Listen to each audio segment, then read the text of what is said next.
الحمد للہ رب العالمین والصلاة والسلام علی سید المرسلین اما بعد۔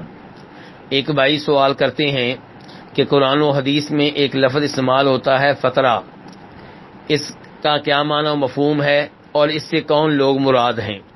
تو گزارش یہ ہے کہ فترے سے مراد یہ ہے کہ ایک نبی دنیا سے جا چکا ہے اور دوسرے نبی ابھی آئے نہیں ہیں۔ ان دو نبیوں کے مابین جو زمانہ ہے، جو وقت ہے، اس وقت کو فترہ کہا جاتا ہے، اور اس زمانے میں جو لوگ پیدا ہوئے اور فوت ہوئے انہیں اہل فترہ کہا جاتا ہے۔ اب سوال یہ پیدا ہوتا ہے کہ ان لوگوں کا کیا حکم ہے جو ایک نبی کے دنیا سے چلے جانے کے بعد اور دوسرے نبی کی آمد سے پہلے دنیا سے چلے گئے، فوت ہو گئے۔ تو گزارش یہ ہے کہ ایسے لوگوں تک اگر پرانے نبی کی دعوت پہنچی ہے، اس کا پیغام پہنچا ہے، تو اس کے باوجود ان لوگوں نے کفر و شرک کی راہ اختیار کی ہے، تو ایسے لوگ جہنم کی آگ کا ایندھن بنیں گے۔ اور اس کی دلیل وہ حدیث ہے جسے امام مسلم رحمہ اللہ روایت کرتے ہیں کہ ام المؤمنین عائشہ رضی اللہ تعالی عنہا فرماتی ہیں کہ میں نے نبی صلی اللہ علیہ وسلم سے یہ سوال کیا کہ اے اللہ کے رسول، عبداللہ ابن جدعان وہ مسکینوں کو کھانا کھلایا کرتا تھا، صلہ رحمی کیا کرتا تھا، تو کیا یہ اچھے اعمال اس کے لیے مفید ثابت ہوں گے؟ ان کا اسے کوئی فائدہ ہوگا؟ تو نبی صلی اللہ علیہ وسلم نے ارشاد فرمایا کہ نہیں، اسے بالکل فائدہ نہیں ہوگا، کیونکہ اس نے ایک دن بھی یہ بات نہیں کہی تھی کہ اے میرے رب، میرے گناہ روز قیامت مجھے معاف کر دینا۔ دوسرے نمبر پہ ہمارے سامنے وہ روایت ہے جسے امام بخاری وغیرہ روایت کرتے ہیں، جس میں یہ آتا ہے کہ نبی صلی اللہ علیہ وسلم نے عمر بن لحی کو جہنم کی آگ میں دیکھا، اور یہ دونوں وہ لوگ ہیں جو اس زمانے سے تعلق رکھتے ہیں جسے فترہ کہا جاتا ہے، یعنی کہ وہ زمانہ جو جناب عیسیٰ علیہ الصلوۃ والسلام اور ہمارے نبی جناب محمد رسول اللہ صلی اللہ علیہ وسلم کے درمیان کا ہے۔ ہمارے نبی اور جناب عیسیٰ علیہ السلام کے مابین کافی سارا وقفہ ہے۔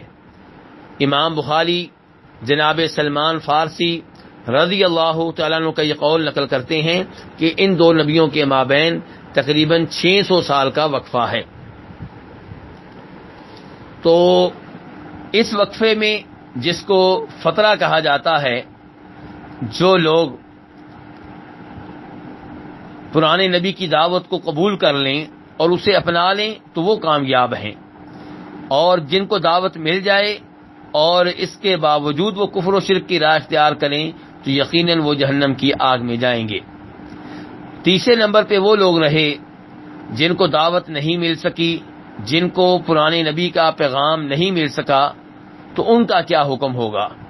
ان کے بارے میں علماء کرام میں اختلاف ہے، اور صحیح بات یہ ہے، درست بات یہ لگتی ہے کہ ایسے لوگوں کا روز قیامت امتحان ہوگا، انہیں آزمایا جائے گا، اور جو لوگ اس امتحان میں کامیاب ہوں گے وہ جنت میں جائیں گے، اور جو ناکام ہوں گے وہ جہنم میں جائیں گے۔ اس کی دلیل پہلے نمبر پہ اللہ رب العزت کا یہ فرمان ہے کہ وما كنا معذبین حتی نبعث رسولا۔ اللہ تعالیٰ فرماتے ہیں سورہ بنی اسرائیل میں، سورہ اسراء میں، کہ ہم کسی قوم کو عذاب دینے والے نہیں ہیں جب تک کہ ہم اس قوم کی طرف اپنے کسی رسول کو نہ بھیج دیں۔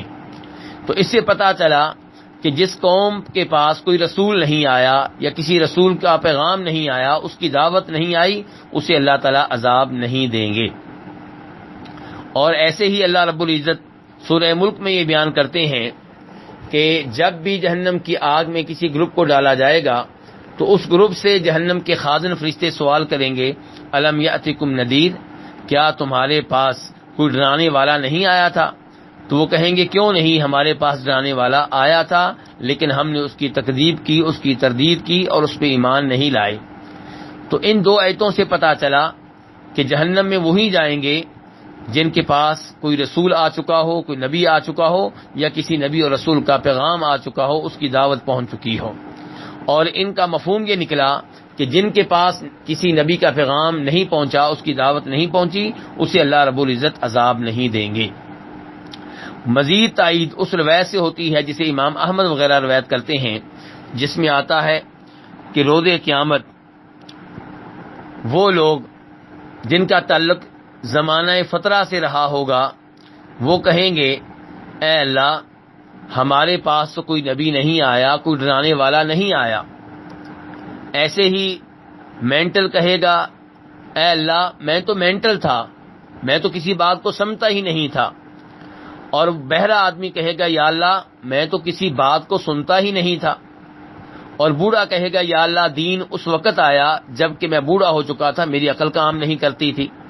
تو اللہ رب العزت ان چار لوگوں سے وعدہ لیں گے کہ میں تمہارا امتحان لینے والا ہوں، کیا تم میری اطاعت کرو گے؟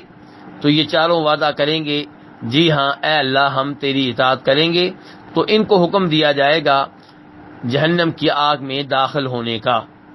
تو ان میں سے جو بات مان لے گا، اللہ رب العزت کی اطاعت کرے گا، وہ جہنم اس کے لیے، وہ آگ اس کے لیے سلامتی کا باعث بن جائے گی، اس کے لیے ٹھنڈک ثابت ہوگی۔ اور جو اللہ رب العزت کی یہ بات نہیں مانے گا اسے جہنم کی آگ میں پھینک دیا جائے گا۔ تو ان آیتوں سے اور اس روایت سے یہ پتہ چلا کہ جن لوگوں کا تعلق زمانہ فترہ سے ہوگا اور ان تک پرانے نبی کی دعوت نہیں پہنچی ہوگی، اس وجہ سے انہوں نے گمراہی کی راہ اختیار کی ہوگی، تو انہیں اللہ رب العزت روز قیامت عذاب نہیں دیں گے، بلکہ ان کا امتحان ہوگا۔ امتحان میں اگر وہ اللہ تعالیٰ کی اطاعت کریں گے تو کامیابی ملے گی، اور اگر اللہ تعالیٰ کی نافرمانی کریں گے تو جہنم کی آگ کا ایندھن بنیں گے۔ واللہ تعالی اعلم۔